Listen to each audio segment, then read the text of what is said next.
One. Hello again, econ students, Mr. P. And if you could get out your lecture notes, same place we left off yesterday.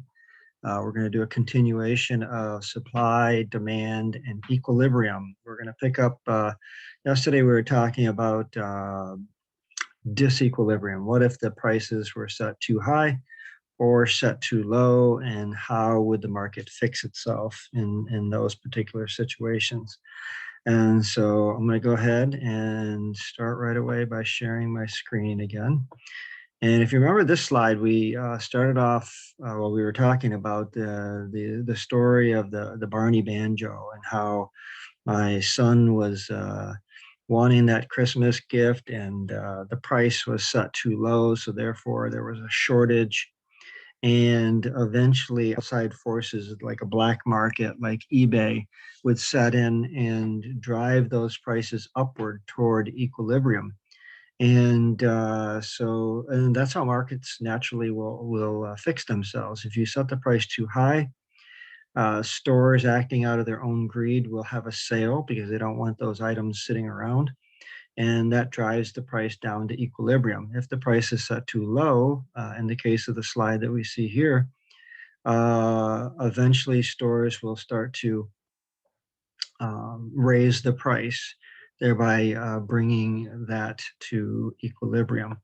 And so going on to this next slide here, when disequilibrium occurs, the invisible hand will always put pressure on the market to stabilize at equilibrium. So we've addressed this idea of shortages and surpluses.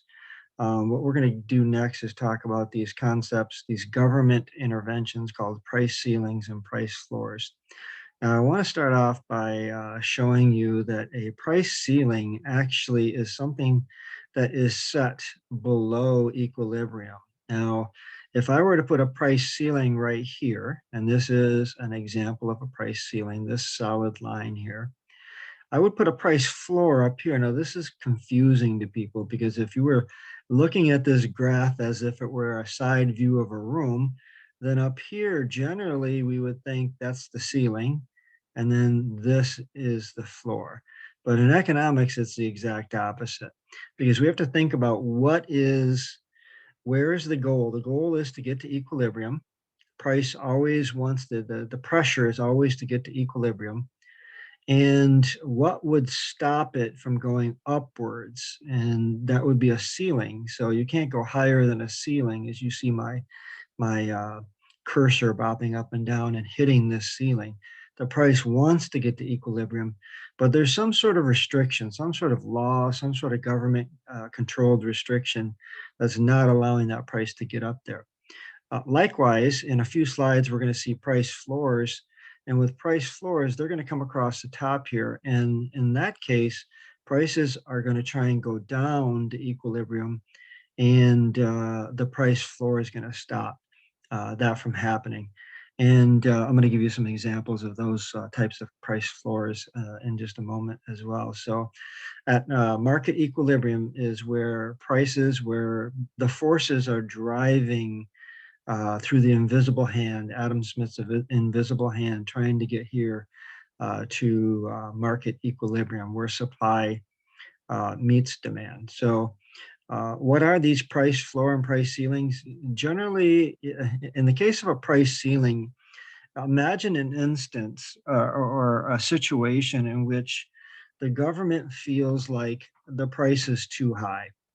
And under normal circumstances, we don't want, under contemporary thought, economic thought, we would like the government to just stay out. If the price gets too high, eventually people will wise up, and the price will, due to lower demand, the price will fix itself.